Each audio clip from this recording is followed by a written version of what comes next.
What? How did we go from the dream WrestleMania to this absolute horrific train wreck? Is it too late to save it? I'm Senior Siete here at the 7 Wrestling News Desk, and let's delve into these topics and more as we attempt to answer the question, is WrestleMania 40 screwed?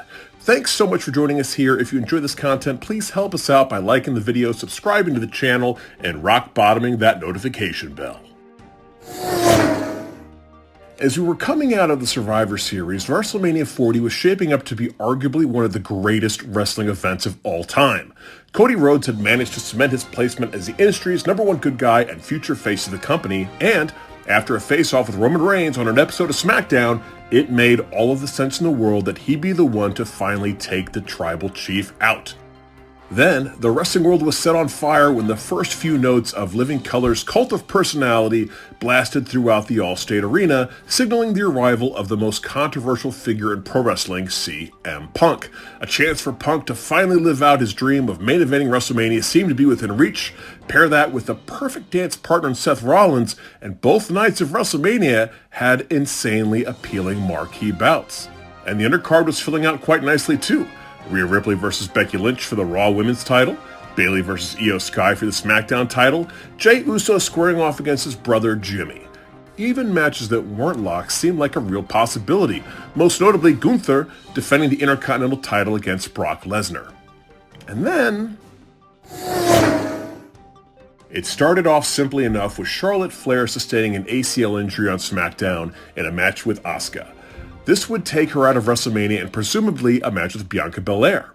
And from there, The Rock showed up on a random episode of Monday Night Raw to put, of all people, Jinder Mahal in his place. It would have been an uneventful cameo otherwise if he hadn't taken a shot at Roman Reigns on his way out the door, putting in doubt Cody's ability to finish the story. Then, Seth Rollins got hurt the next week during a match with Jinder Mahal, which had all of us holding our breath, but fortunately, it wasn't so bad that he was going to miss Mania. Brock Lesnar, while not being named in the Vince McMahon mess, was heavily alluded to as being party to the grossness, thus putting his future in the company in doubt. And then finally, CM Punk tore his tricep at the Royal Rumble, putting him out of action until probably this fall. As the Royal Rumble faded to black, we were left with a victorious Cody Rhodes pointing at the Tribal Chief's luxury box and making it clear as crystal that he would be challenging the former big dog at WrestleMania. We were promised a solid main event between the company's biggest good guy and its biggest bad guy, a WrestleMania-worthy closing act. Seth Rollins was left without a WrestleMania dance partner, and the current feud with Sami Zayn and Drew McIntyre, while interesting, wouldn't have the longevity or quite the star power to make it to a Mania Night 1 main event. With Brock Lesnar out, Gunther was left without a WrestleMania opponent, and honestly, could have been slotted into CM Punk's slot against Rollins. While it wouldn't have had the marquee appeal of CM Punk, if there was ever a match that was guaranteed to deliver in the ring, it would be that one. Jade Cargill had quite a star-making performance at the Rumble and could easily take Charlotte Flair's spot against Bianca Belair. However, that would depend on if Cargill is ready for a full-length singles match. That leaves us with a pretty serviceable WrestleMania card.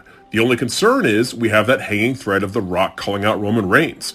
Could they save it for a Saudi Arabia show, for the Elimination Chamber in Australia, maybe even WrestleMania 41? It isn't inconceivable that they would announce a Rock match a year in advance. They've done it before. The show was on shaky ground, but there were a variety of interesting options that could lead to a memorable WrestleMania. That is until this past Monday on Raw, Seth Rollins approached Cody Rhodes with this pitch: "Face me at WrestleMania." Seth's intention here was, if Cody picks him over Roman, it would solidify the World Heavyweight title as the most prestigious belt in the company, a goal that is very in line with Seth's motivation over the past year. And while Seth gave a wonderful and passionate speech, it simply didn't hold water. Cody's motivation since returning to the WWE has had nothing to do with Seth's title. It was about finishing the story, and finishing the story doesn't have anything to do with Roman or Seth. It has to do with the lineage of the title that Roman Reigns holds. The same title that was taken away from his father, the American Dream Dusty Rhodes, at Madison Square Garden. So, when Cody showed up at SmackDown and gave his WrestleMania title shot to The Rock, it betrayed everything we know about Cody Rhodes. And honestly, it makes The Rock look like a real jerk. And yes, the Birmingham audience went insane when The Rock showed up, but that seems to be a Pavlovian response to The Rock's music. Once the shine has worn off, the WWE's second night main event has some very real problems. And in the other main event, currently, it seems like Rhodes is going to be shuffled into CM Punk's slot and will challenge Seth Rollins for the World Heavyweight title. This is problematic in a variety of ways, seeing as Cody winning the championship wouldn't have the same impact because they've made it clear that title lineage doesn't match up. Thus, the story is not finished. If they try to sell it as Cody finishing the story, it's going to leave a real bad taste in everyone's mouth. Also, Roman Reigns spent SmackDown talking about how the world title is the inferior belt, and the truth is, he is right. Add that to the fact that we've seen Rollins versus Rhodes on 3 occasions recently, with Rhodes winning each one, and we've got trouble in River City. The way things are slated now, there will be a underwhelming, potentially depressing night 1, and an all-out Riot on night 2. Wrestling is a weird form of entertainment in that there are 2 layers, what the characters do on screen and what the performers do off screen. So, while handing the title shot to The Rock is horrible for the Cody Rhodes character, it makes no sense, it might do wonders for Cody Rhodes the performer. We only have to look back about 10 years to see why. The WrestleMania 30 main event was slated to be a one-on-one confrontation between Batista and Randy Orton for the unified world title. CM Punk would be squaring off with Triple H in a semi-main event, and Daniel Bryan, who would become the industry's most popular star, was slated for a nothing mid-card match against Sheamus. Ironically, CM Punk's actions the Raw after the Royal Rumble would once again shake a WrestleMania up. Punk would leave the company over his mounting frustrations and leave Triple H without a WrestleMania dance partner. But the bigger problem was that the WWE Universe didn't want the main event the company was planning to serve up. In fact, the pushback was so intense that it ruined Batista's Royal Rumble victory and the early build to the match. The fan base made themselves heard to such a degree that the WWE had to change plans or risk having the 30th anniversary of their biggest show end up being a huge dud. Sound familiar? They brought Daniel back from his Wyatt family purgatory, gave him a path towards the Mania main event, and the rest is history. The point is, the fans aren't going to view what happened on SmackDown as the Cody Rhodes character making a baffling decision. They're going to see it as the WWE creative dropping the ball and stripping the performer Cody Rhodes of something he has earned and something they're all desperate to see.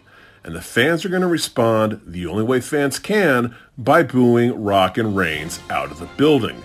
Not unlike the 2015 Royal Rumble, where the duo stood in a Philadelphia ring and were shocked by the anger that rained down upon them. Isn't it ironic? Don't you think? Which is a crime. Who wouldn't love to see this match? It has the potential to be the Rock versus Hogan of this generation. But the circumstances are beyond horrific, to the degree that it's clear that this wasn't the plan from the beginning. And honestly, at the end of the day, this is probably great for Cody. Terrible for the WWE, The Rock, and fans of coherent storytelling everywhere, but great for Cody, because getting screwed by the system is fantastic for making baby faces. Good question. This is quite a pickle they've gotten themselves into. It's hard to believe that Mr. talks about his every charitable venture on Instagram is going to be cool with getting booed out of every arena from here to Philadelphia. Nobody wants a 3-way match, but they got to figure something out. Off the top of my head, I'll fantasy book, and I know fantasy booking is absolutely the worst, but I'd have Damian Priest cash in on Seth Rollins and put that title in doubt.